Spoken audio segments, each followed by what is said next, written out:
दोस्तों नमस्कार। उम्मीद करता हूँ आप सब लोग अच्छे होंगे। लास्ट एपिसोड में हम लोगों ने कुछ एक्सपेरिमेंट्स देखे थे एंड आई होप आपको उन एक्सपेरिमेंट से कुछ फ़ायदा हुआ एंड आपको थोड़ी अंडरस्टैंडिंग बनी और कहाँ पे प्रैक्टिकली हम इनका इस्तेमाल करते हैं और कैसे ये यूज़ हो सकते हैं डेली लाइफ में, तो वो चीज़ हमने देखा था लास्ट एपिसोड में। आज का जो एपिसोड है उसमें हम क्वेश्चंस पे थोड़ा सा फोकस्ड रहेंगे और क्वेश्चन में हम कॉन्स्टेंट एक्सेलेरेशन वाले जो मोशन है जो भी हमने पढ़ा है वन डायमेंशन मोशन, उसके कुछ क्वेश्चंस हैं उनको हम डील करेंगे और कुछ क्वेश्चंस ऐसे भी होंगे जहाँ पे एक्सेलेरेशन जो है वो कांस्टेंट नहीं होगी। तो आज का एपिसोड उस पर डिवोट करते हैं। कुछ अच्छे क्वेश्चंस मैंने लिए हैं आप लोगों के लिए जो आपकी अंडरस्टैंडिंग को थोड़ा और अच्छा इंप्रूव करेंगे। तो चलिए कुछ क्वेश्चंस हैं उनको सोल्व करते हैं। तो जरा देखिए, पहला क्वेश्चन जो है वो ये है कि आपका एक पार्टिकल है, आपके पास एक पार्टिकल है जो एक्स डायरेक्शन में मूव कर रहा है, वन डायमेंशन मोशन है और वो x इक्वल टू 0 से स्टार्ट हो रहा है। एट t इक्वल टू 0 उसकी जो लोकेशन है वो x इक्वल टू 0 पे है, यहाँ पे लोकेटेड है। और at t equal to 1 second वो x इक्वल टू 1 पे पहुंच जाता है। At t equal to 1 second x equal to 1 पे पहुंच जाता है और वहां पे रुक जाता है फिर। ठीक है, मतलब यहां से शुरू हुआ और यहां पे फिर से रुक गया। तो अब आपको इसके ऊपर इसकी जो एक्सेलरेशन है उसके ऊपर कुछ कमेंट करना है। उसकी एक्सेलरेशन जो आएगी, एक्सेलरेशन जो a नोट आएगा उसके ऊपर कुछ कमेंट करना है कि वो क्या होगी, उसकी वैल्यू, उसके ऊपर क्या आप इंफॉर्मेशन बता सकते हो, क्या इंफॉर्मेशन आप दे सकते हो। तो वो जरा समझते हैं क्योंकि एक अच्छा अपने आप में क्वेश्चन है, तो मुझे उम्मीद है कि आपको इससे कुछ समझ आएगा। तो जरा देखिए दोस्तों, t इक्वल टू 0 पे ये x इक्वल टू 0 पे स्टार्ट था और x इक्वल टू 0 पे लोकेटेड था और ये यहीं से स्टार्ट हुआ था चलना। तो इसका मतलब यहाँ पे इसकी जो इनिशियल वेलोसिटी है वो 0 है और t इक्वल टू 1 पे ये रेस्ट पे आ गया है और पोजीशन हो गई है इसकी x इक्वल टू 1। इसका मतलब जो फाइनल वेलोसिटी है वो भी इसकी 0 हो गई है। तो एक बात तो श्योर है कि एक्सेलरेशन मेरी कांस्टेंट नहीं है। ठीक है, तो सबसे पहला पॉइंट आपको क्या नजर आएगा? सबसे पहला पॉइंट नजर आएगा acceleration is not constant, is not constant. क्यों भाई, क्यों कांस्टेंट नहीं है? क्योंकि अगर एक्सेलरेशन कांस्टेंट होती तो यहां पे रेस्ट पे ना आता, फिर ये इसकी जो वेलोसिटी है वो 0 ना होती। वेलोसिटी क्या होनी चाहिए थी बताओ जरा? वेलोसिटी होनी चाहिए थी ut plus half gt square, half at square, माफ कीजिएगा। तो एक्सेलरेशन अगर मेरी कांस्टेंट होती तो टाइम के साथ इसकी जो वेलोसिटी है वो स्क्वायर में बढ़नी चाहिए थी, बट यहां पे तो वेलोसिटी 0 हो गई है, फाइनल वेलोसिटी। इसका मतलब एक्सेलरेशन कांस्टेंट नहीं है। सबसे पहला पॉइंट तो ये। ठीक है, दूसरा पॉइंट जरा देखिए। दूसरा पॉइंट अगर मैं बताऊं तो मैं ये कह सकता हूं कि जो नेट डिस्प्लेसमेंट है या पोजीशन में जो बदलाव हुआ है, इनिशियल पोजीशन 0 थी, फाइनल पोजीशन मेरी 1 बनी है, वो जो पोजीशन में बदलाव हुआ वो 1 मीटर का हुआ है। 1 मीटर आपका डिस्प्लेस हुआ है ये। तो अगर मैं वेलोसिटी का इसका ग्राफ लूं, अगर मैं इसकी वेलोसिटी का ग्राफ बनाऊं विद टाइम 0 से 1 सेकेंड के बीच में, 0 से 1 सेकेंड के बीच में जो भी इसकी वेलोसिटी रहेगी, भाई यहां पे भी 0 है, यहां पे भी 0 है, मुझे ये तो पता चल गया है। तो अगर मैं इसको रेड पेन से दिखाऊं, वेलोसिटी का जो भी ग्राफ बनेगा यहां पे 0 आएगा और यहां पे भी 0 आएगा। बीच में कैसा ग्राफ आएगा ये मुझे देखना है। तो बीच में जो भी ग्राफ बनेगा इसका, उसमें फर्क नहीं पड़ता कि क्या बनेगा, जो भी ग्राफ बनेगा, बट उसकी एक कंडीशन सेटिस्फाई होनी चाहिए। क्या? इसका जो एरिया होना चाहिए वो आपका 1 होना चाहिए। इसका जो एरिया होना चाहिए वो आपका 1 होना चाहिए। आप बोलोगे सर ऐसा क्यों? क्योंकि आप जानते हो कि dvt बाई dt, माफ कीजिएगा, dxt बाई dt जो होता है, dxt बाई dt जो होगा वो मेरा vt के बराबर आएगा। ठीक है, वेलोसिटी के बराबर आएगा। और xt क्या रिप्रेजेंट कर रहा है? xt मेरी पोजीशन को रिप्रेजेंट कर रहा है। तो यहां से अगर मैं xt की वैल्यू को निकालूं पोजीशन को, तो वो बनेगी initial position which is 0 integration vt dt और 0 से लेकर t तक। तो ये मेरी पोजीशन का एक्सप्रेशन आ जाएगा कि पोजीशन टाइम के साथ कैसे बदल रही है। बट मुझे पोजीशन 1 पे चाहिए, t इक्वल टू 1 पे। तो t इक्वल टू 1 पे पोजीशन मेरी 1 है। अगर t इक्वल टू 1 पे देखें, at t equal to 1, at t equal to 1 second की अगर मैं बात करूं तो मेरी जो पोजीशन है t इक्वल टू 1 पे वो 1 मीटर पे जा चुका है। इसका मतलब दिस हैज टू बी 1 और ये क्या आना चाहिए? ये 0 से लेके यहां पे 1 कर दो। अगर आप t की वैल्यू 1 पुट कर दोगे बोथ साइड, तो ये तो बन जाएगा xt की वैल्यू t इक्वल टू 1 बन जाएगी और यहां पे 0 से 1 vt dt आ जाएगा। इसका मतलब क्या हुआ? इसका मतलब जो वेलोसिटी का जो ग्राफ बनेगा उसका एरिया अगर मैं निकालूं 0 से 1 सेकेंड के बीच का, तो वो मेरा 1 बनना चाहिए। ये मेरा 1 बनना चाहिए दोस्तों। ठीक है, तो ये एरिया मेरा 1 बनना चाहिए। ये दूसरी इंफॉर्मेशन मेरे पास निकल के आई है। अब अगर एरिया में 1 को रखूं तो बीच का ग्राफ कैसा होगा, वो कैसा भी हो सकता है। एरिया मेरा 1 होना चाहिए, बीच का अंदर का जो वेरिएशन है वेलोसिटी का वो कैसा भी हो सकता है। और वेलोसिटी का जो वेरिएशन है वो मुझे एक्सेलरेशन के बारे में बताएगा, वो मुझे एक्सेलरेशन के बारे में बताएगा कि एक्सेलरेशन ए नोट जो है वो क्या होगी मेरी। ठीक है, तो चलिए जरा उस पर कमेंट करते हैं, देखते हैं कि एक्सेलरेशन पे हम क्या कमेंट कर सकते हैं। यहां तक मुझे उम्मीद है आपको समझ आया इस क्वेश्चन से। ठीक है, नेक्स्ट जरा देखिए, एक और चीज जरा देखते हैं। नंबर 3 पॉइंट देखिए, नंबर 3 पॉइंट। अब अगर मैं एक्सेलरेशन पे कमेंट करूं तो एक्सेलरेशन क्या होती है, एक्सेलरेशन जो ए नोट बनेगी वो बनेगी D we T by D T. ये मेरे पास ए नोट टी आ जाएगा या ए टी बोल दो इसको। ठीक है, इंस्टेंटेनियस एक्सेलरेशन आ जाएगी भाई D we T by D T से। इसका मतलब है कि एक्सेलरेशन की वैल्यू पॉजिटिव होगी तो नेगेटिव भी पक्का होगी, क्योंकि आप खुद सोचिए 0 से वेलोसिटी बढ़ी है और फिर कम भी हुई है, क्योंकि वापस 0 पे आना है इसको। तो इसका मतलब ये हुआ कि वेलोसिटी अगर बढ़ रही है तो घटनी भी चाहिए ना। ठीक है, पार्टिकल अगर चल रहा है तो ऑब्वियसली वेलोसिटी तो नॉन जीरो आएगी ही आएगी इन दोनों पॉइंट के बीच में। तो वेलोसिटी अगर बढ़ रही है तो घटनी भी चाहिए। तो इसका क्या मतलब हुआ, इसका मतलब हुआ अगर वेलोसिटी बढ़ेगी तो एक्सेलरेशन पॉजिटिव आएगी और घटेगी तो नेगेटिव आएगी। इसका मतलब एक्सेलरेशन के जो साइन है, मतलब ए टी जो होना चाहिए वो पॉजिटिव एंड नेगेटिव दोनों ही हो सकते हैं, दोनों ही हो सकते हैं। अब सवाल ये उठता है कि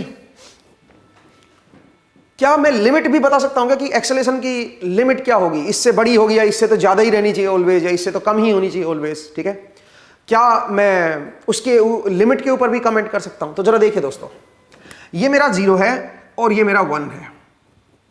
ठीक है, अब सोचिए ये मेरा हाफ सेकेंड है।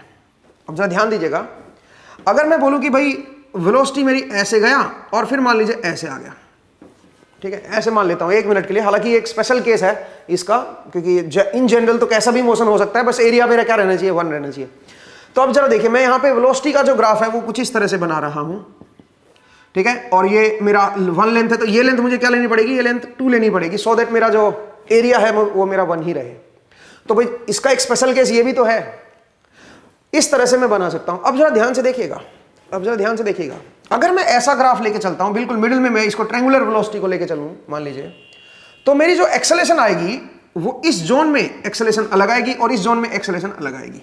कैसे, जरा देखिए, अगर मैं यहां पे एक्सेलरेशन की बात करूं तो मैं रेड पेन से लिख देता हूं।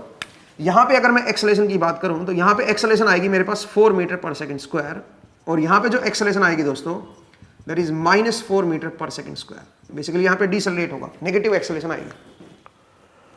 ओके, तो लेकिन ये तो एक स्पेशल केस है, मतलब आप ये नहीं कह सकते कि एक्सेलरेशन का जो मैग्नीट्यूड आएगा वो ऑलवेज ही 4 मीटर पर सेकंड होगा। क्यों, क्योंकि ये तो मैंने एक स्पेशल केस लिया है। अगर इस स्पेशल केस से मैं डेविएट करूं तो मैं ऐसे डेविएट कर सकता हूं, जरा देखिए, कीपिंग एरिया 1। ठीक है, ये एरिया मुझे 1 रखना है, मैंने आपको बता दिया कि एरिया 1 क्यों रखना है। ठीक है, क्योंकि मेरी जो डिस्प्लेसमेंट है वो 1 मीटर की है ना, तो एरिया मुझे 1 रखना है। तो जरा देखिए दोस्तों, अब इसका एरिया 1 था, अब मैं इसका भी एरिया मेरा 1 है। मैं जरा कोई दूसरा कर्व ले लेता हूं। सोचिए यहां से 0 से स्टार्ट हुआ वेलोसिटी और ऐसे गई और ऐसे वापस 0 पे आ गई। तो हमने कुछ इस तरह का ग्राफ ले लिया वेलोसिटी का, और इस वेलोसिटी का जो एरिया है वो भी हमने क्या मेंटेन किया, वो एरिया हमने 1 मेंटेन रखते हुए हमने कुछ इस तरह का रैंडम सा ग्राफ बना दिया। और इसकी हाइट जो है, ऑब्वियसली इसकी हाइट जो है वो 2 से ज्यादा हो जाएगी, बिकॉज यहां से कम कर दिया हमने, यहां से नीचे से कम कर दिया था और यहां से फिर बढ़ना पड़ेगा उसको। भाई साइडों वाला जो ट्रायंगुलर बना रहे थे ना आप पहले, वो ट्रायंगुलर में यहां पे भी, यहां पे जो एरिया था उसको आप कम कर रहे हो, यहां से आप कम कर रहे हो एरिया को, तो फिर यहां से आपको बढ़ाना पड़ेगा। ठीक है, मतलब जितना एरिया, ट्रायंगल का एरिया तो 1 था ना, तो जो भी नया कर्व लोगे उसमें भी एरिया 1 ही रहना चाहिए।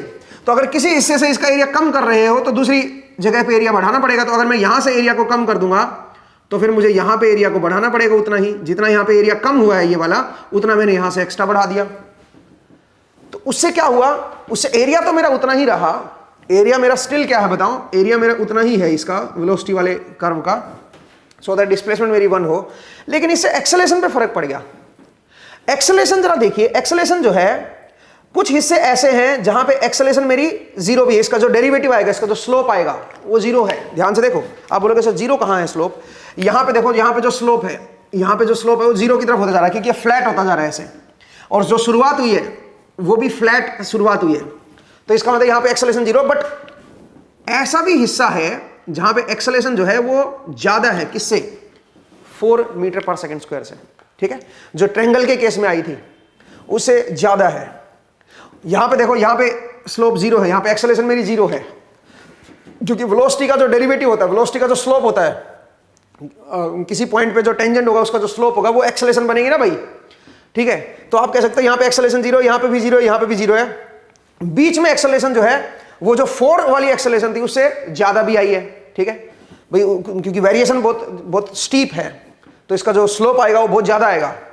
तो इसका मतलब एक्सेलरेशन जो है वो 0 से लेके और कितने भी लार्ज कर सकते हो आप एक्सेलरेशन को, 0 से लार्ज कर सकते हो एक्सेलरेशन का जो मैग्नीट्यूड है वो, ठीक है, और पॉजिटिव भी होगा और नेगेटिव भी होगा, ठीक है। तो समझिए ये कुछ पॉइंट्स हैं जो मैं बता सकता हूं आपको इस मोशन से। अब इसके ऊपर 4 ऑप्शन दे रखे हैं क्वेश्चन में, जो ये आपकी बुक का क्वेश्चन है असल में, ठीक है, रेसनिक हॉलिडे का क्वेश्चन है। तो इसमें जरा ऑप्शंस जरा देखिए क्या ऑप्शंस हैं। अल्फा मस्ट चेंज साइन, आपको बताना which of the following is not correct, कौन सा ऑप्शन जो है वो करेक्ट नहीं है। तो कौन सा ऑप्शन है? पहला ऑप्शन है A must change sign during the motion. A मतलब एक्सेलरेशन, ये कह रहा है एक्सेलरेशन जो है ड्यूरिंग द मोशन साइन को चेंज करेगी ही करेगी, बिल्कुल सही है ये, क्योंकि अगर वेलोसिटी बढ़ेगी तो कम भी तो होनी चाहिए ना, वापस 0 पे आनी है वेलोसिटी को, ठीक है। तो इसका मतलब एक्सेलरेशन जो है वो साइन को पक्का चेंज करेगी, ये तो करेक्ट है अभी। दूसरा जरा देखिए, ये कह रहा है एक्सेलरेशन का जो मैग्नीट्यूड है that has to be greater than 4 at some और all points during the motion. ये कह रहा है ड्यूरिंग द मोशन जो एक्सेलरेशन का जो मैग्नीट्यूड आएगा this has to be greater than equal to 4 during the motion. ये ट्रू होगा सम पॉइंट्स पे एक्सेलरेशन का जो मैग्नीट्यूड है 4 से पक्का बड़ा आएगा। ये स्टेटमेंट भी बिल्कुल सही है। क्यों? आप बोलोगे सर क्यों सही है ये? जरा देखो, यहां पे जब ट्रायंगुलर लिया था उस केस में एरिया मेरा 1 था और एक्सेलरेशन की वैल्यू मेरी 4 आई थी। अब अगर मैं ट्रायंगल से डेविएट करूंगा, कोई भी कर्व लूंगा जिसमें यहां पे भी 0 होना चाहिए, यहां पे भी 0 होना चाहिए और एरिया को 1 रखना है मुझे, और इस ट्रायंगल की शेप को बदलो, डेविएट हो ट्रायंगल से, तो कोई ना कोई पॉइंट ऐसे जरूर बनेंगे जहां पे जो स्लोप है वो 4 से बड़ा आ जाए। टेंजेंट जो है, इस जो भी कर्व बनेगा उसका जो टेंजेंट है वो 4 से बड़ा आ जाए। ऐसा पक्का होना ही होना है अगर इस ट्रायंगल से डेविएट करोगे तो। आप बोलोगे सर कैसे, क्या मैं इस ट्रायंगल को ऐसे नहीं बना सकता? जरा देखो भाई, मैं ऐसे कर दूं कि भाई यहां पे मेरे पास मैं ऐसे ले लूं और यहां से मैं ऐसे कर दूं, तब भी तो एरिया मेरा क्या है? एरिया मेरा स्टिल मेरा 1 ही है, ठीक है, 1/2 into this length into this perpendicular length, तो स्टिल एरिया जो है वो मेरा 1 ही है। अगर मैं इस तरह का ट्रायंगल ले लेता एरिया को 1 रखते हुए, तो क्या एक्सेलरेशन मेरी 4 से ज्यादा होगी? हाँ, कुछ पॉइंट ऐसे जरूर आएंगे जहां पे एक्सेलरेशन 4 से ज्यादा होगी। खासकर इस कर्व में देखिए, यहां पे जो चेंज ऑफ वेलोसिटी है वो बहुत कम टाइम में ही 2 मीटर पे पहुंच गई है। इसका मतलब यहां पे जो एक्सेलरेशन है वो 4 से ज्यादा हो गई है। तो इसका मतलब ये हुआ कि अगर आप इस ट्रायंगल से डेविएट करोगे, कोई भी कर्व ले लो जिसका एरिया आपको 1 बनाना है, यहां पे भी 0 होना चाहिए, यहां पे भी 0 होना चाहिए, इन दैट केस आपके कुछ पॉइंट्स ऐसे जरूर आएंगे जहां पे एक्सेलरेशन जो है उसका जो मैग्नीट्यूड है वो 4 से ज्यादा आ जाए, ठीक है। ऐसे कुछ पॉइंट जरूर आएंगे, सारे नहीं होंगे, कुछ पॉइंट्स होंगे। तो इसका मतलब जो स्टेटमेंट नंबर 2 है वो भी आपकी सही है। स्टेटमेंट नंबर 3 पे आइए। It is not possible to specify an upper limit for a magnitude for the given data. ये कह रहा है यहां पे ये पॉसिबल नहीं है अपर लिमिट बताने का कि भाई ए का जो मैग्नीट्यूड है इसकी अपर लिमिट क्या आएगी, अपर लिमिट क्या आएगी, ये कहां तक ये हम राइज कर सकते हैं इसका, ये पॉसिबल नहीं है। क्या ये पॉसिबल नहीं है? एक्सेलरेशन की अपर लिमिट बताना ना, अपर लिमिट मतलब स्लोप, वेलोसिटी का कर्व का स्लोप। भाई आप जो है एरिया को 1 रखते हुए कैसा भी कर्व ले सकते हो ना, कैसा भी कर्व ले सकते हो। तो अगर मैं अपर लिमिट की बात करूं, मैं कर्व को इस तरह से ले लेता हूं, सोचिए, अपर लिमिट बताना पॉसिबल नहीं है भाई कि अपर लिमिट क्या होगी। भाई अपने को तो 0 से 1 के बीच एरिया को 1 रखना है और वेलोसिटी जो है वो आपकी 0 पे भी 0 होनी चाहिए, 1 पे भी 0 होनी चाहिए और एरिया 1 होना चाहिए। तो इसको मैं कितना भी स्टीप कर सकता हूं ना भाई, हाइट को 2 ही रखो और इसको स्टीप करते चले जाओ आप, तो स्टीप करते जाओगे तो इस जोन में जो मेरी एक्सेलरेशन है वो बढ़ती चली जाएगी और एरिया मेरा स्टिल मेरा 1 है, इसका मतलब डिस्प्लेसमेंट मेरी स्टिल 1 है और 0 पे वेलोसिटी 0 है, 1 पे वेलोसिटी 0 है, लेकिन जो एक्सेलरेशन आएगी, rate of change of velocity जो आएगा वो तो बढ़ गया। अब यहाँ पे इस जोन में बढ़ गया, तो इसका मतलब अपर लिमिट जो है उसकी वो बताना मेरे लिए, it is not possible to specify the upper limit. ठीक है, एक्सेलरेशन की अपर लिमिट बताना मेरे लिए पॉसिबल नहीं होगा। ठीक है, नेक्स्ट आइए, alpha magnitude can not be less than half during the motion. Alpha मतलब ए, ये कह रहा है ए का जो मैग्नीट्यूड है it can not be less than half, less than half, ये बोल रहा है। क्या ये सही है? नहीं भाई, ये गलत है। एक्सेलरेशन का जो मैग्नीट्यूड है वो लेस देन हाफ हो सकता है, 0 भी हो सकता है। देखो यहाँ पे जो स्लोप है, यहाँ पे देखो स्लोप 0 है, वेलोसिटी का जो डेरिवेटिव है वो 0 है। यहाँ पे 0 होने का क्या, एरिया स्टिल 1 है, यहाँ पे भी 0 है, वेलोसिटी यहाँ पे भी 0 है, बट बीच में देखो, बीच में इसका स्लोप 0 आ गया। और स्लोप, वेलोसिटी का जो स्लोप होता है, वेलोसिटी कर्व का जो टेंजेंट का जो स्लोप होता है वो क्या रिप्रेजेंट करता है? वो एक्सेलरेशन को रिप्रेजेंट करता है, डेरिवेटिव वो एक्सेलरेशन को रिप्रेजेंट करता है। तो यहाँ पे जो एक्सेलरेशन है वो 0 है, तो हाफ से लेस हो सकती है भाई। इसका मतलब ये जो लास्ट वाला ऑप्शन इसने दिया है वो गलत दिया है। तो पॉइंट को समझिए, ये बहुत प्यारा क्वेश्चन था, मुझे उम्मीद है आपको ये क्वेश्चन जो है इसमें क्लैरिटी आई और ये समझ आया। आगे बढ़ते हैं भाई, एक और जरा तो क्वेश्चन देखिए, मैं इसको रब कर रहा हूं। हालांकि इसमें एक्सेलरेशन मेरी कांस्टेंट नहीं थी, ठीक है, कांस्टेंट रह ही नहीं सकती एक्सेलरेशन, वो मैंने बता दिया कि तो आप क्या क्या इससे इंफॉर्मेशन निकाल सकते हो, वो सारी चीजें हमने देखी। और जरा देखिए नेक्स्ट क्वेश्चन की तरफ बढ़ते हैं। तो थोड़े मैं ठीक ठाक कंसेप्चुअल क्वेश्चन ले रहा हूं, मतलब बाकी क्वेश्चन तो आप खुद भी सोल्व कर सकते हो। जितनी आप प्रैक्टिस करोगे ना उतना आप मास्टर बनोगे इनमें। ठीक है, तरफ मूव कर रहा है, ठीक है, it is moving towards east with initial velocity u कोई भी वेलोसिटी हो सकती है, और इसकी जो एक्सेलरेशन है वो वेस्ट की तरफ है। एक्सेलरेशन है जो है वो है कांस्टेंट और वो वेस्ट की तरफ है। अब ये कह रहा है कि हमने दो इंटरवल ले रखे हैं। फर्स्ट 5 सेकेंड का एक इंटरवल है, इंटरवल 1 बोल दो इसको, इंटरवल 1, और नेक्स्ट 5 सेकेंड का, उसके बाद अगले 5 सेकेंड और ले लिया, उसको मैंने इंटरवल 2 बोल दिया। 2 इंटरवल है मेरे पास, एक पहले 5 सेकेंड का और फिर एक नेक्स्ट 5 सेकेंड का इंटरवल है। तो 2 इंटरवल हैं। पहले इंटरवल में जो मैग्नीट्यूड ऑफ डिस्प्लेसमेंट है वो x से है। Magnitude of displacement, magnitude of displacement, magnitude of displacement कितना है? वो x से है दोस्तों। और दूसरे में मैग्नीट्यूड ऑफ डिस्प्लेसमेंट कितना है? xb। पहले इंटरवल में मैग्नीट्यूड ऑफ डिस्प्लेसमेंट है x से, दूसरे में है xb। आपको x से और xb के बीच कोई रिलेशनशिप ढूंढनी है कि कौन सा बड़ा है कौन सा छोटा है, या दोनों इक्वल आएंगे, या आप रिलेशन बना ही नहीं सकते हो, इस तरह का आपको चेक करना है। तो कैसे देखेंगे दोस्तों? जरा देखिए, हम जानते हैं कि जो डिस्प्लेसमेंट का जो एक्सप्रेशन होता है वो होगा ut, कांस्टेंट एक्सेलरेशन है ना, और 1 डायमेंशन मोशन है भाई, ईस्ट या वेस्ट की तरफ ही जा रहा है पार्टिकल, तो इसका मतलब एक ही लाइन पे रहेगा मोशन। तो ठीक है, तो आप x equal to ut minus half at² ये बोल सकते हो भाई। ठीक है, माइनस क्यों लिखा? क्योंकि एक्सेलरेशन u का इनिशियल वेलोसिटी का नेगेटिव है। मैं मान लेता हूं इनिशियल वेलोसिटी मेरी इस तरफ है, टुवर्ड्स ईस्ट है, ये दे रखा है भी आपको कि इनिशियल वेलोसिटी टुवर्ड्स ईस्ट है, इस तरफ है।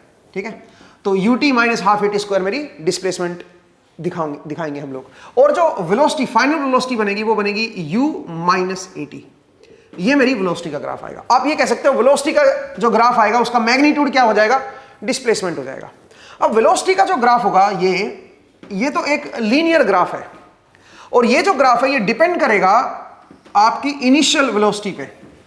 अब इनिशियल वेलोसिटी तो क्या हो सकती है? इनिशियल वेलोसिटी आपकी पॉजिटिव भी हो सकती है। जरा देखिए, सोचिए यहां पे है इनिशियल वेलोसिटी u, ठीक है, अगर मैं वेलोसिटी का ग्राफ बनाऊं टाइम के साथ, तो t इक्वल टू 0 पे ये यहां पे, और धीरे धीरे फिर क्या हो रहा है बताओ? लीनियरली डिक्रीज कर रही है भाई, लीनियरली मेरी वेलोसिटी जो है वो डिक्रीज कर रही है। ऐसा हो सकता है वेलोसिटी का मतलब वेलोसिटी को मैं इनिशियली पॉजिटिव मान रहा हूं, तो इस तरह का वेलोसिटी का ग्राफ बनेगा। अब ये जो वेलोसिटी है ये हाईली पॉजिटिव भी ले सकते हो, हाईली स्मॉल वैल्यू भी ले सकते हो, और हाईली पॉजिटिव वैल्यू ले सकते हो। तो बहुत ज्यादा हाई पॉजिटिव है या फिर स्मॉल पॉजिटिव वैल्यू है। पॉजिटिव तो लेंगे भाई, क्योंकि इस तरफ मूव कर रही है ना, तो इस तरफ हम पॉजिटिव वेलोसिटी लेते हैं इनिशियली। तो वो लो भी तो हो सकती है और वो हाई भी हो सकती है, कुछ भी हो सकती है, हमें पता नहीं उसकी वैल्यू क्या होगी। सवाल ये उठता है कि 5 सेकेंड में जो डिस्प्लेस हुआ है वो कैसे निकालेंगे? सोचिए ये 0 है और ये मेरा 5 सेकेंड है, और ये मेरा 10 सेकंड है। तो अगर मैं इसका देखूं तो 5 सेकंड में जो एरिया आएगा वही तो डिस्प्लेसमेंट को दिखाएगा। 5 सेकंड में जो इसका एरिया है वेलोसिटी का वो x से है, और अगले 5 में जो है वो x b है। तो यहां पे आप क्लियरली देख सकते हो x से बड़ा है x b से, ठीक है, x से बड़ा है x b से। लेकिन ये तो इनिशियल वेलोसिटी पे डिपेंड कर रहा है ना। इनिशियल वेलोसिटी तो आपको दी नहीं है, बस ये दे रखा है कि वो पॉजिटिव है ईस्ट की तरफ। तो एक काम करता हूं, मैं इनिशियल को थोड़ा सा कम कर देता हूं, तो ग्राफ फिर ऐसे आ जाएगा भाई। ये 5 हो गया 0, ये 5, और ये क्या हो गया, ये हो गया 10। ये मेरे पास वेलोसिटी का ग्राफ आ गया। और वेलोसिटी का ग्राफ का जो मैग्नीट्यूड, जो एरिया होगा वो डिस्प्लेसमेंट को दिखाएगा। तो आप बताओ, पहले 5 में ये बनेगा XA, और अगले 5 में ये जो बनेगा ये XB बनेगा। और मैग्नीट्यूड तो दोनों का ही क्या है बताओ जरा, दोनों का ही सेम है भाई। तो यहां पे x से बड़ा था XB से, यहां पे x से और XB बराबर आ गए। अगर मैं u को थोड़ा सा इस तरह से ले लूं कि भाई ये 5 पे क्रॉस कर रहा है, ठीक है। चलिए एक और केस ले लेते हैं। अगर मैं एक और केस लेके चलूं तो मैं इनिशियल वेलोसिटी को थोड़ा और कम कर देता हूं भाई। अगर और कम कर दोगे तो यहां पे आ जाएगा 5 और यहां पे आ जाएगा 10, और ये मेरे पास इनिशियल वेलोसिटी हो गई भाई, ठीक है। तो वेलोसिटी का ग्राफ बना रहा हूं टाइम के साथ। तो पहले 5 सेकंड में जो डिस्प्लेसमेंट आएगी वो ये बनेगी x से, यहां तक का जो टोटल एरिया है। और टोटल एरिया अब और कम हो जाएगा क्योंकि नेगेटिव एरिया भी आ गया ना इसके अंदर। तो नेट डिस्प्लेसमेंट XA जो आएगा यहां पे, और ये जो आएगी यहां तक का जो एरिया बनेगा वो XB को बताएगा। तो यहां पे XA जो है वो लेस आएगा XB से, यहां पे बराबर आएगा, और यहां पे XA बड़ा होगा XB से, यहां पे बड़ा होगा XB से। तो इसका मतलब है आप यहां से कुछ कमेंट नहीं कर पाओगे, इनके बीच रिलेशन देख नहीं पाओगे जब तक आपको क्या ना पता हो, इनिशियल वेलोसिटी ना पता हो। तो देखो जो ग्राफिकल अप्रोच है ना वो बड़ी कमाल की होती है दोस्तों। उसको जरा समझिए कि ग्राफिकली हम चीजों को कैसे रिजोल्व करते हैं, कैसे देखते हैं, ठीक है। मुझे उम्मीद है आपको एक क्वेश्चन समझ आया। तो यहां पे कोई रिलेशन आप बना नहीं सकते हो, बता नहीं सकते हो कि क्या रिलेशन होगी, ठीक है।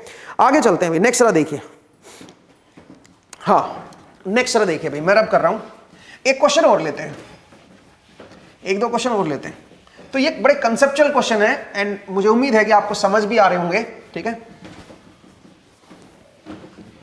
देखिए दोस्तों, वो क्वेश्चन अच्छा है। ये कह रहा है कि 2 कार हैं जो एक हाईवे के अलोंग ट्रैवल कर रही हैं, और उनके बीच की जो डिस्टेंस है वो बढ़ती जा रही है टाइम के साथ। जब आपने ऑब्जर्व करना स्टार्ट किया तो 2 कार थी जो हाईवे पे ट्रैवल कर रही थी ऐसे, और उनके बीच की जो डिस्टेंस है वो टाइम के साथ बढ़ती जा रही है, ये बोला हुआ है।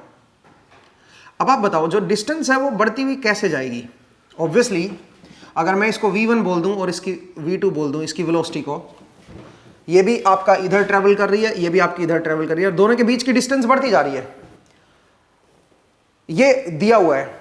अब आपसे पूछा है कि इससे आप क्या कमेंट कर सकते हो, इनकी एक्सेलेरेशन के बारे में या इनकी वेलोसिटी के बारे में। तो कुछ ऑप्शंस दे रखे हैं, उनमें से आपसे पूछा कि कौन सी स्टेटमेंट जो है वो नेसेसरीली ट्रू है, कौन सी स्टेटमेंट जो है वो नेसेसरीली ट्रू है अगर उनके बीच की डिस्टेंस जो है वो टाइम के साथ बढ़ती हुई जा रही है। जब आपने ऑब्जर्व करना स्टार्ट किया उनके बीच की डिस्टेंस टाइम के साथ बढ़ती हुई जा रही थी, गैप बढ़ता जा रहा, दोनों हालांकि आगे की तरफ ट्रैवल कर रही हैं। तो इस सिचुएशन को देखते हुए आपको बताना है कौन सी स्टेटमेंट नेसेसरीली ट्रू होगी, पक्का 100% ट्रू होनी चाहिए, ठीक है। तो जरा देखिए, सबसे पहली जो स्टेटमेंट है वो क्या है, वो है velocity of each car is increasing. ये कह रहा है दोनों कार की जो वेलोसिटी है वो इंक्रीज हो रही है। पहली बात तो क्योंकि इंक्रीज डिस्टेंस इंक्रीज होती जा रही है, तो एक बात तो श्योर हो गई है कि v1 जिस इंस्टेंट पे आपने ऑब्जर्व करना स्टार्ट किया उस इंस्टेंट पे v1 जो था वो v2 से बड़ा था, तभी तो आपकी इसकी जो डिस्टेंस है वो इंक्रीज होती जा रही है, तेजी से दौड़ रही है, थोड़ा स्लो दौड़ रही है। अब पहले में कह रहा है कि the velocity of each car is increasing, दोनों की वेलोसिटी जो है इंक्रीजिंग होनी चाहिए, बढ़ती रहनी चाहिए ना, ऐसा जरूर नहीं है दोस्तों। ऐसा हो सकता है कि v1 बड़ा रहे v2 से, बट ये भी कांस्टेंट हो एंड ये भी कांस्टेंट हो, दोनों ही मेरे क्या हो जाए, कांस्टेंट हो जाए। बट ये जो है ये मेरा v1 से है और ये मेरा v2 है, v1 बड़ा है, ये 10 मीटर पर सेकंड है, ये 5 मीटर पर सेकंड है, और दोनों कांस्टेंट हैं, तो उस केस में d की वैल्यू क्या हो जाएगी, बढ़ती चली जाएगी। इसका मतलब जरूरी नहीं है कि वेलोसिटी जो है वो इंक्रीजिंग हो दोनों की, और तभी केवल डिस्टेंस जो है वो टाइम के साथ इंक्रीज होगी, ऐसा जरूर नहीं है दोस्तों। तो डिस्टेंस इंक्रीज होती जा रही है, v1 इसका मतलब बड़ा है v2 से, और दोनों ही कांस्टेंट मान लो, तो भी आपकी जो डिस्टेंस है d वो फर्दर इंक्रीज होती चली जाएगी, ठीक है। अगला जो है वो क्या पूछ रहा है, अगला ऑप्शन में क्या लिखा है, at least one of the car has non zero acceleration. ये कह रहे हैं दोनों में एक कार के पास कम से कम नॉन जीरो एक्सेलरेशन होनी चाहिए। नहीं भाई, अगर दोनों की वेलोसिटी कांस्टेंट है तो दोनों की एक्सेलरेशन क्या हो जाएगी? Zero zero. इसकी भी एक्सेलरेशन जीरो और इसकी भी एक्सेलरेशन जीरो ले सकते हो भाई। और उस केस में भी डी जो है वो इंक्रीजिंग हो सकती है। एक की वेलोसिटी को इसको भी कांस्टेंट कर दो, इसको भी कांस्टेंट कर दो, इसको ज्यादा कर दो इससे बस, तो डी जो है वो क्या होती चली जाएगी? इंक्रीज होती चली जाएगी। हालांकि v1 पहले से ही ज्यादा है, क्योंकि ये दे रखा है कि डी जो है इंक्रीज होता जा रहा है। इंक्रीज केवल तभी हो सकता है जब v1 ज्यादा हो v2 से, वेलोसिटी जो है इसकी ज्यादा होनी चाहिए इससे, ठीक है? तो आपका डी जो है इंक्रीज होता जाएगा। अब उस वेलोसिटी को, जो इसकी ज्यादा वेलोसिटी है, उसको कांस्टेंट कर दो और इसको भी कांस्टेंट कर दो, तो भी क्या होता जाएगा? दोनों की एक्सेलरेशन जीरो हो जाएगी और दोनों के बीच की जो डिस्टेंस है फर्दर इंक्रीज होती चली जाएगी, ठीक है? तो इसका मतलब at least one of the car has non zero acceleration, ये भी बात सही नहीं है भाई। दोनों की जीरो होगी तब भी इंक्रीज हो सकती है, ये नेसेसरीली ट्रू नहीं है स्टेटमेंट इस मोशन के लिए, जो इस मोशन को एक्सप्लेन करे, ठीक है? नेक्स्ट आइए, the trailing car has smaller acceleration.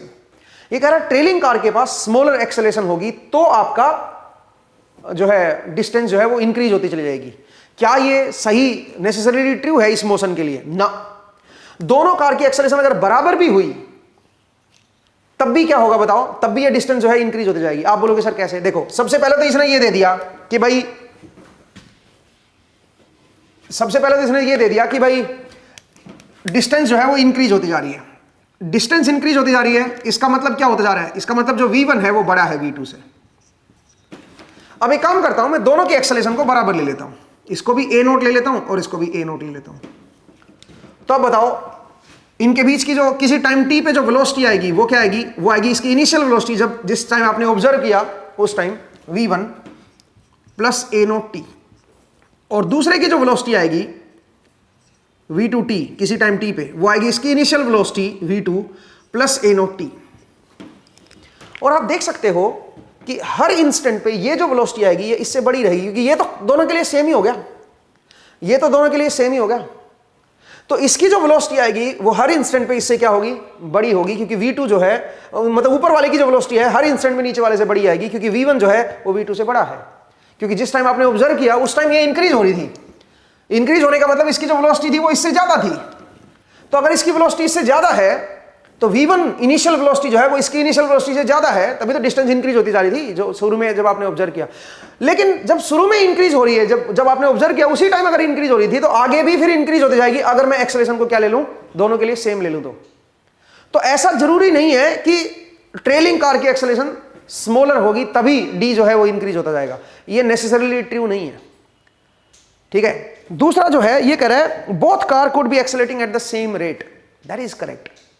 दोनों कार जो है वो सेम रेट से एक्सेलरेटिंग हो सकती हैं। तो भाई पहली बात तो देखो, पहले की ऑब्जर्वेशन इसने क्या है? डी इंक्रीज हो रहा है, डी इंक्रीज होने का मतलब ये बड़ा है इससे, और उसके बाद ये कह रहा है कि दोनों की एक्सेलरेशन सेम है।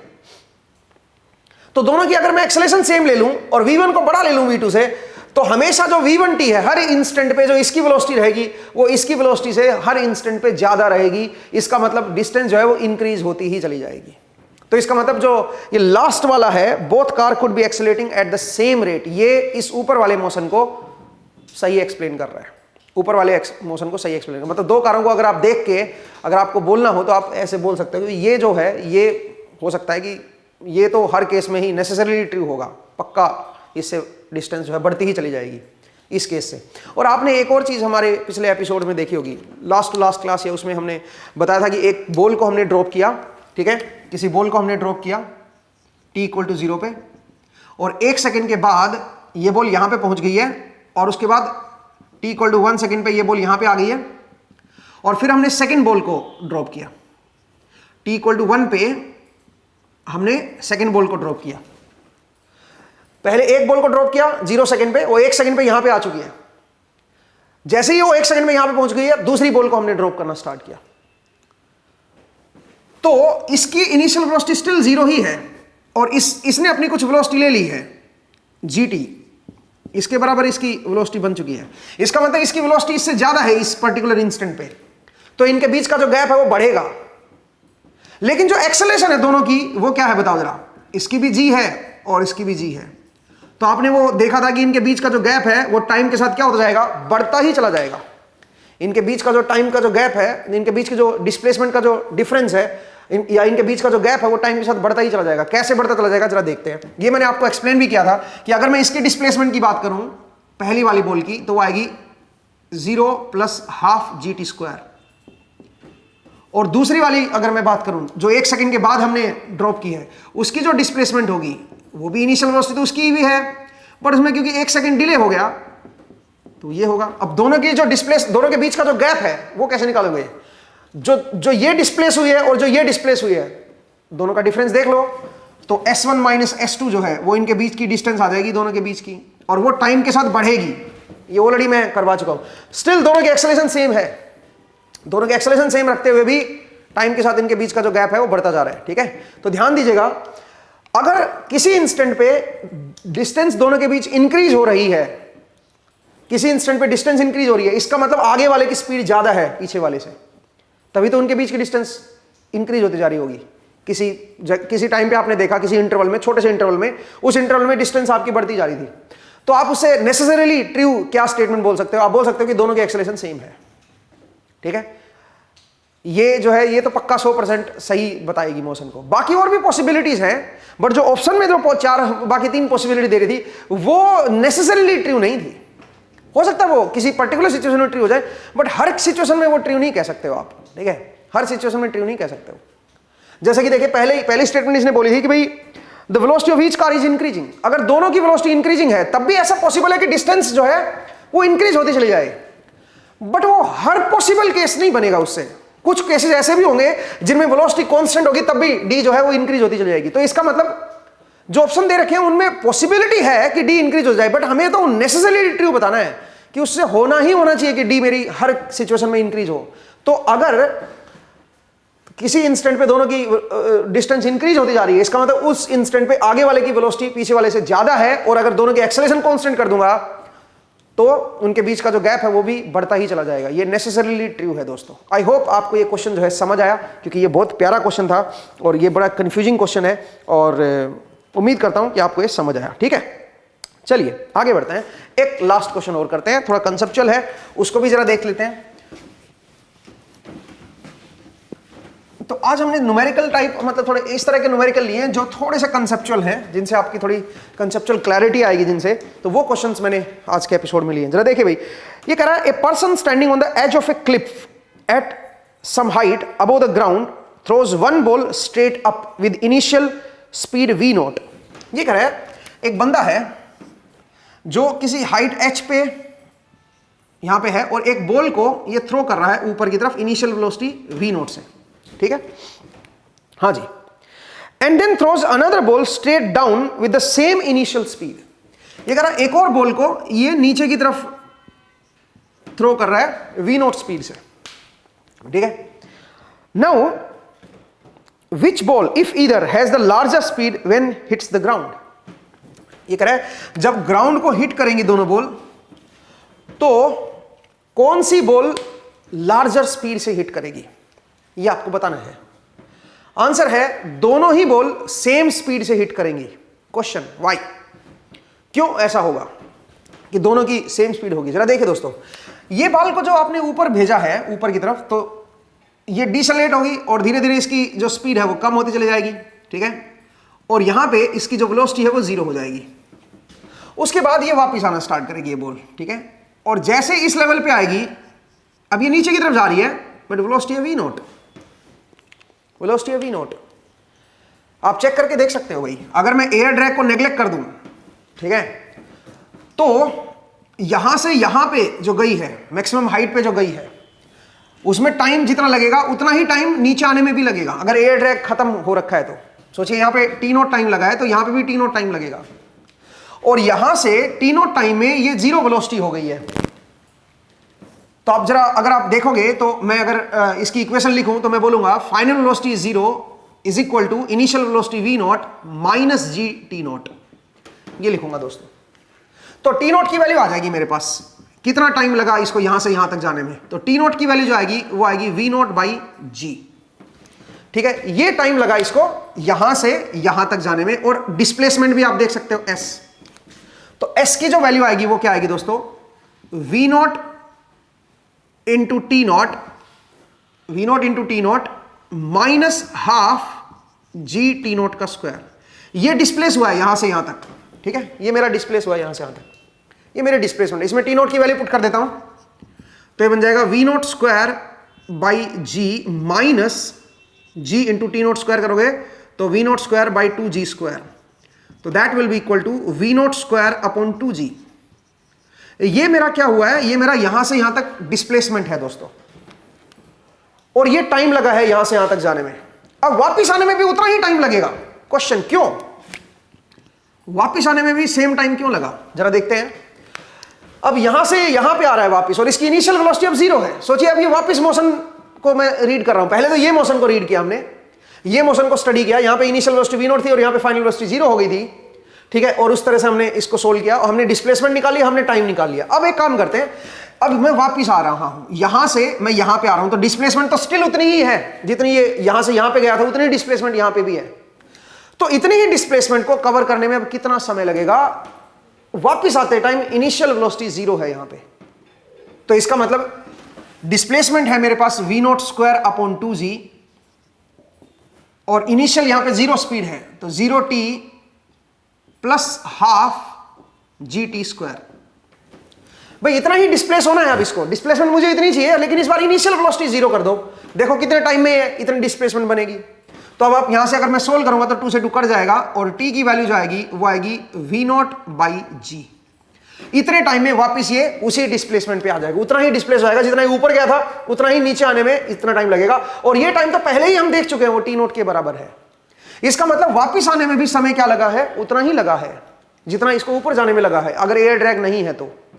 अब इंटरेस्टिंग ये है दोस्तों कि यहां पे जो वेलोसिटी आएगी वो क्या आएगी, फाइन यहां पे 0 वेलोसिटी थी और इतने टाइम तक ये नीचे की तरफ आ रहा था, तो अब जरा फाइनल वेलोसिटी निकालते हैं। तो final velocity is equal to initial velocity वापस आते टाइम 0 थी प्लस g इंटू टाइम कितना लगा है वापस आने में, v नॉट बाई जी। तो इसका मतलब जो वेलोसिटी आएगी फाइनल वेलोसिटी, जो फाइनल वेलोसिटी आएगी वो वापस क्या आएगी, वो v नॉट के बराबर ही आ जाएगी। इसका मतलब जिस वेलोसिटी से आपने इसको थ्रो किया था वही वेलोसिटी से वापस भी आ रही है, यहां पे जब वापस लौट के आएगी उसी वेलोसिटी, और नीचे जा रही है। अब आप कैच तो कर नहीं रहे हो, आपने ऊपर थ्रो किया, वही वेलोसिटी यहां पे भी होगी और फिर अब नीचे भी जा रही है।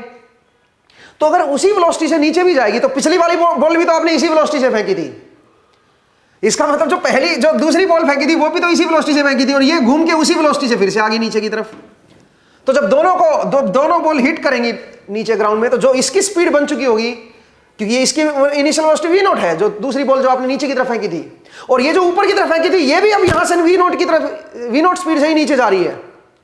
तो इसका मतलब दोनों की यहां से जो स्पीड है वो v नॉट ही निकलेगी, और दोनों की डिस्प्लेसमेंट भी h है, तो दोनों की फाइनल स्पीड जो यहां पे जिससे हिट करेंगी बॉल ग्राउंड को, वो दोनों जो है वो सेम स्पीड से हिट करेंगे। हाँ, इंस्टेंट अलग अलग होगा, क्यों, क्योंकि इसको तो पहले घूम के आना पड़ेगा ना, और ये तो उसी इंस्टेंट पे अगर दोनों थ्रो की हैं आपने, एक ऊपर और एक नीचे, तो उसी इंस्टेंट, तो ये तो जल्दी पहुंच जाएगी नीचे और ये घूम के आएगी और फिर पहुंचेगी नीचे, तो दोनों का हिट करने का इंस्टेंट अलग अलग होगा, बट दोनों की जो स्पीड आएगी हिट करने की वो दोनों की सेम आएगी। मुझे उम्मीद है आपको ये समझ आया, लेकिन ऐसा तभी है जब एयर ड्रैग नहीं होगा। अगर एयर ड्रैग होगा ना तो कहानी बिल्कुल डिफरेंट होगी, ठीक है, एयर ड्रैग में कहानी बिल्कुल डिफरेंट होगी। एयर ड्रैग में जिस स्पीड से आपने इसको थ्रो किया है ना, उस स्पीड से लौट के नहीं आती ड्रैग की वजह से, ठीक है, एयर ड्रैग की वजह से उसी स्पीड से लौट के नहीं आती। वो आगे चल के हम देखेंगे, जब आपको मैं फोर्स वगैरह पढ़ाऊंगा तब आपको समझाऊंगा कि एयर कैसे फोर्स लगाती है और कैसे हम इस चीज को देखते हैं। तो मुझे उम्मीद है भाई आपको ये कंसेप्चुअल क्वेश्चन जो है ये समझ आया, और ये एक अच्छा क्वेश्चन था, ठीक है। आगे चलते हैं, तो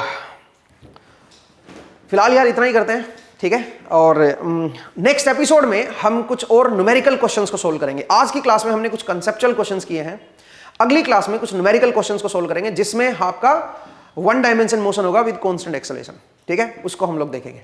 आज के लिए इतना ही, नेक्स्ट क्लास में फिर से आपसे मुलाकात होगी। अपना ख्याल रखिए, पढ़ते रहिए, मुस्कुराते रहिए, नेक्स्ट टाइम मिलेंगे। Thank you.